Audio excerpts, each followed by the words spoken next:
It's 10:00 p.m. You are exhausted. You brush your teeth, turn off the lights, and crawl into bed. You tell yourself, I'll just check one message, or maybe I'll just watch one video. You open the app. The screen lights up your face in the dark, and suddenly it is 1:00 a.m. 3 hours have simply vanished. You haven't moved. Your eyes are dry.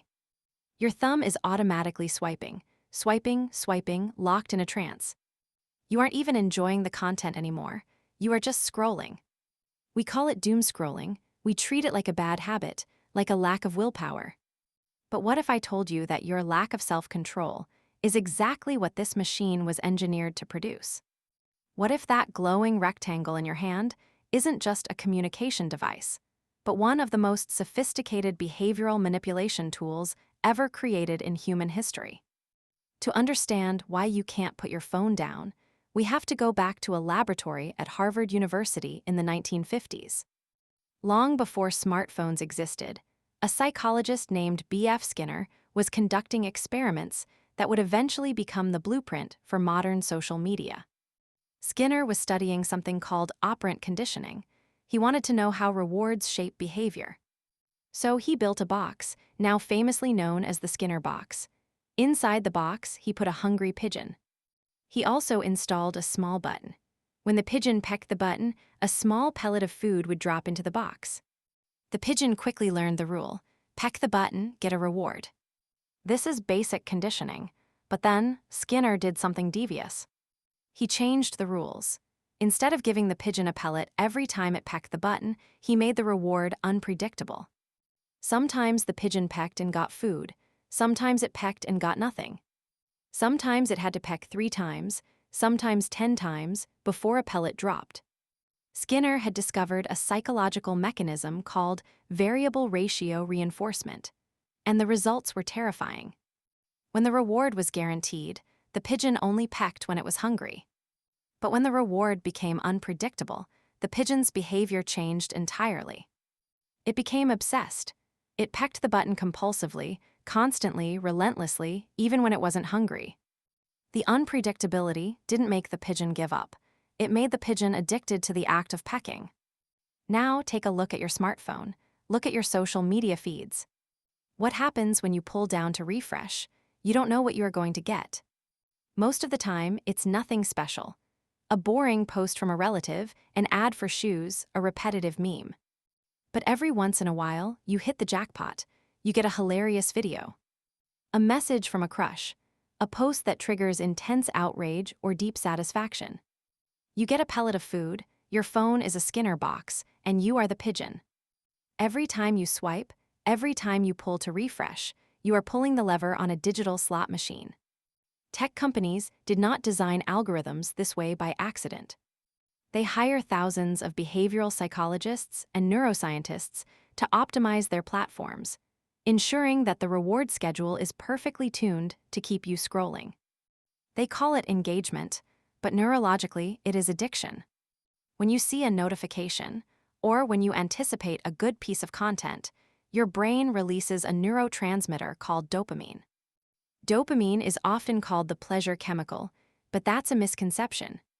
Dopamine is the molecule of desire. It is the chemical of pursuit.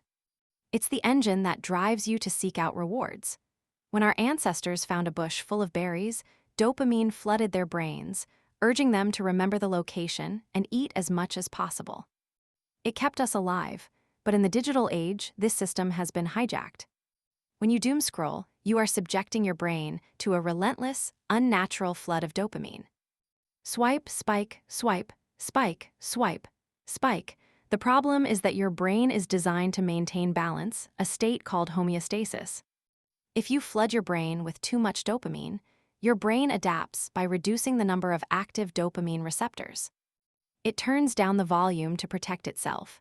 This physical depletion of dopamine receptors has a profound consequence. Everyday activities, reading a book, taking a walk, talking to a friend, suddenly feel incredibly boring. They simply do not produce enough dopamine to register in your desensitized brain. The only thing that feels stimulating enough is the very machine that caused the problem in the first place. You scroll not because it makes you happy, but because it is the only way to feel anything at all. You are scrolling to relieve the withdrawal. This is why, at 1:00 a.m., even when you are exhausted and actively want to go to sleep, your thumb keeps moving. Your conscious mind is screaming to stop, but your primitive dopamine system, hijacked by variable ratio reinforcement, is demanding just one more pull of the lever. So, how do you break the trance? How do you escape the Skinner box? The answer is not simply willpower. Trying to fight a billion-dollar algorithm with sheer willpower is like trying to stop a freight train with your bare hands. The algorithm knows exactly how to break you. To win, you have to change the environment. You have to introduce what behavioral designers hate the most: friction. Friction is any obstacle that stands between an impulse and an action. Tech companies spend billions of dollars trying to eliminate friction. That's why Face ID unlocks your phone instantly. That's why videos autoplay. That's why the scroll is infinite. They want 0 seconds between your desire to look and the screen lighting up. Your goal is to put the friction back. The most effective way to do this is to physically separate yourself from the device during vulnerable times. Do not charge your phone next to your bed. If the phone is on the nightstand, the friction to reach it is 0. If the phone is charging in the kitchen, the friction is getting out of bed, walking across the house, and standing in the cold. That small amount of friction is often enough to break the automatic impulse.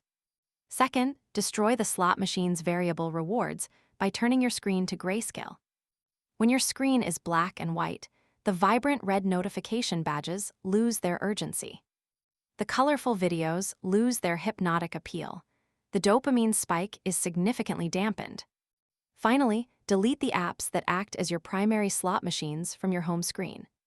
Force yourself to search for them, or better yet, use the web browser versions instead of the apps. Browsers are clunky, slower, and less optimized for endless scrolling. They add friction. The digital world was not built to serve you. It was built to harvest your attention and sell it to advertisers. Every minute you spend in the scrolling trance is a fraction of a cent in a tech billionaire's pocket. You are not a pigeon in a box. You have the power to walk away from the lever. The next time you find yourself staring at that glowing rectangle, feeling the pull of the infinite scroll, stop. Take a breath, recognize the mechanism, put the phone down, and reclaim your life.